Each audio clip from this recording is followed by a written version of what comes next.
Gabi ng Misteryo. Nico, magandang gabi sa'yo. Welcome again sa ating program, Gabi ng Misteryo. Yes, hello. Good evening, Sir Ray.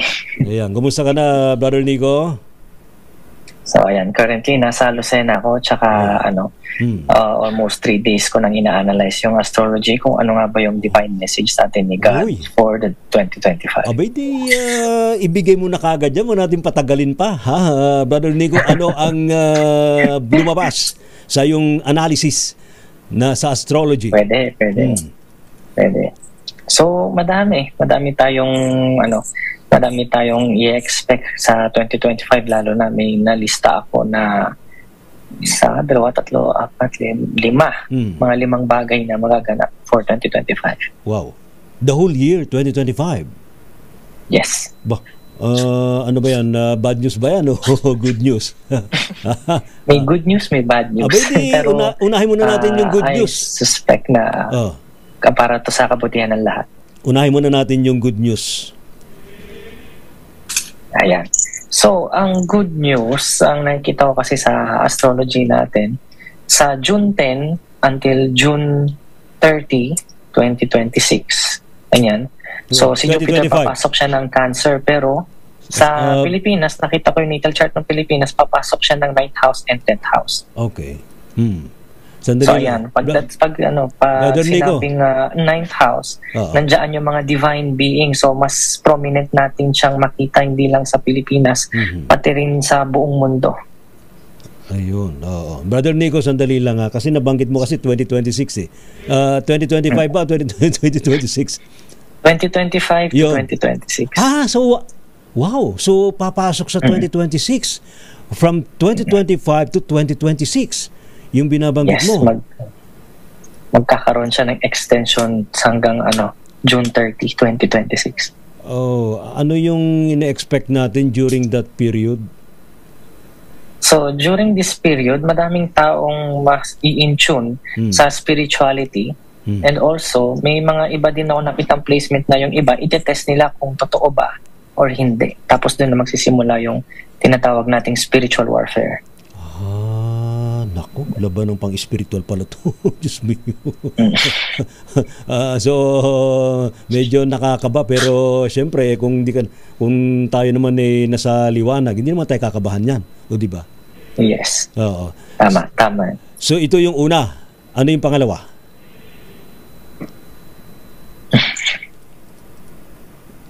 Brother Nico.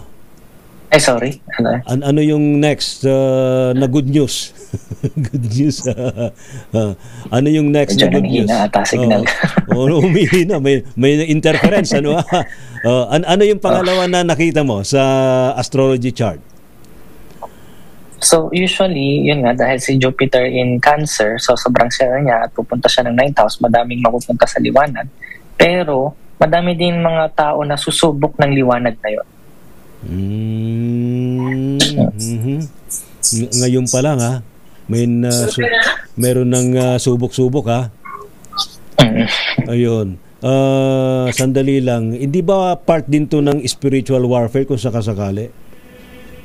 Yes, part din to. So, ang mga mangyayari niyan, yung mga taong hindi pa na-awaken yung spiritual ability nila, i-awaken sila kasi part din ito ng pagliligtas ng mga ibang tao na manipula ng ating community at saka society ng mga ibang tao at ibang dimension din. Okay yan. Naintindihan ho ba ninyo? Uy, sa mga nakatutok sa atin sa Gabi ng Misteryo, pwede po kayo makipaghuntahan sa amin ngayong gabing ito. Ano lang po ito, open-minded po tayo dito lahat. Wala po itong kinikilingang relihiyon, wala po tayo ditong sinasaalang-alang na anumang paniniwala. Basta open-minded tayo. Basta sa direksyon lang na tama. Ayan, ang dapat nating pag-usapan. Pangalawa yon, Brother Nico, ano yung bang nalalabing tatlo, puro bad news na ba yon? Yung nalalabing tatlo, masasabi kong good news yung isa and then yung dalawa is bad news siya. Mamaya na yung dalawang bad news. Yung isa pang good news. So, yung isang good news, January 12, 2025, si North Node or yung life purpose or yung purpose ni God para sa Pilipinas, papasok na siya ng Pisces. So, wala na siya sa Aries, nandun na siya sa Pisces. So, magiging passive na siya. And then, since nasa 6th house siya, so, more on magfo-focus siya sa mga healers kasi nasa 6th house yung mga healers, mga miracle makers, ganyan. And also, the same time, sa 6th house din, doon din mapupunta yung magiging awareness yung mga tao when it comes sa health nila.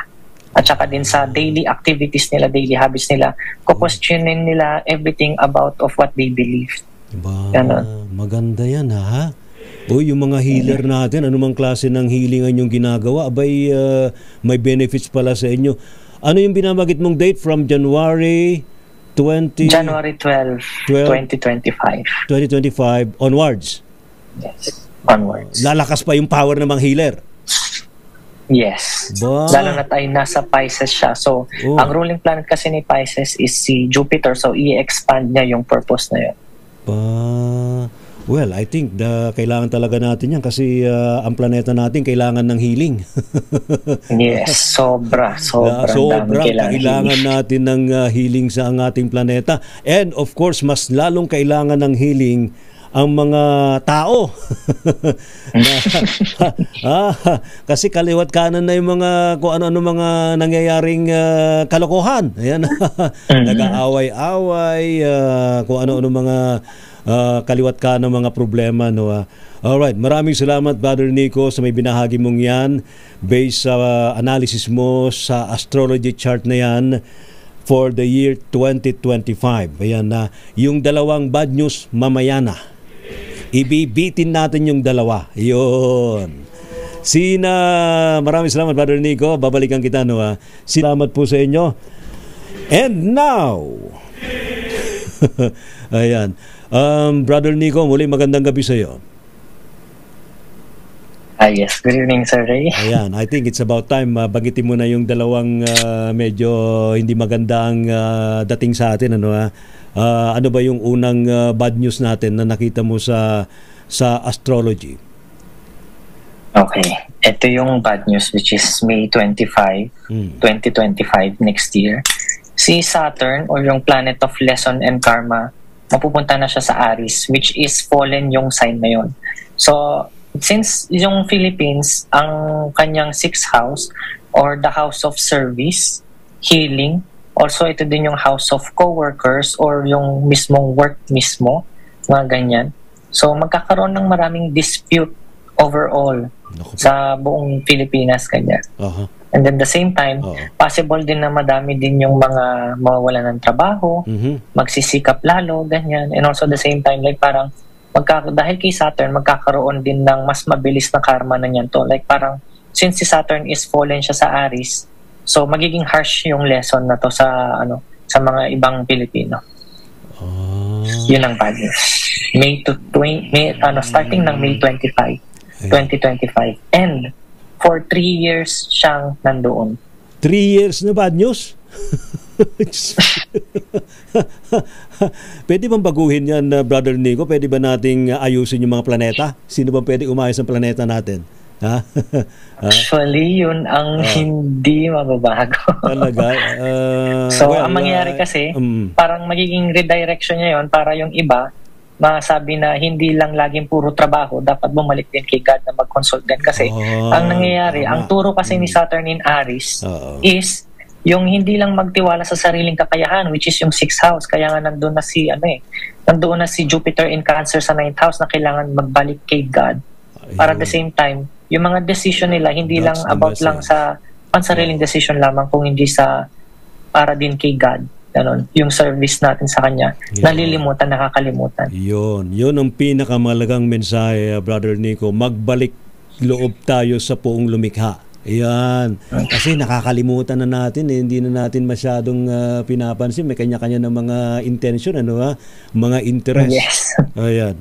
Mamaya magbabanggit din ng mga suggestions sina Brother Joel and Tito Boy kung ano nga ba ang dapat nating gawin para actually sa akin din naman bad news yan. It's a challenge to all of us na dapat tayong na dapat nating harapin, di ba? And ang isa lang sa magiging susi natin dyan, kumapit tayo sa Poong Lumikha. Yun. Alright, isa pang bad news uli. Brother Nico, the last one. Oh. Okay, itong isang another bad news naman is bad news to sa mga spiritual practitioners na nasa liwanag. Kasi sa July 7, 2025, Uranus in Gemini 8th house, madaming tao yung mamanipulahin. Siyempre, dahil nawalan ng trabaho yung mga ibang tao sa May, yung iba magkakaroon sila ng desidido na pumasok din sa spirituality, yung iba. Pero yung iba sa kanila, hindi naman talaga para doon. Kaya ang mangyayari, yung iba sa kanila mapapahamak pa dahil sa dahil sa akala nila, ganito lang pala yung spiritual, napakadali, ganyan. Pero hindi.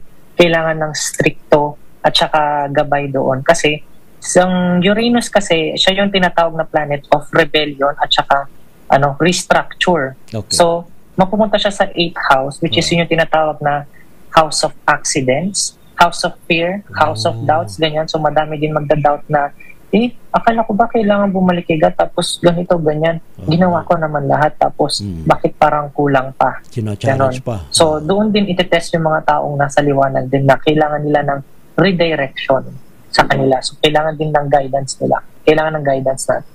Actually, mas matindi pa nga ang challenge sa mga light workers, O di ba? Mas matindi yan eh. Nasa light worker ka, pero mas matindi yung challenge na kakaharapin ng mga light workers. Gabi ng Misteryo.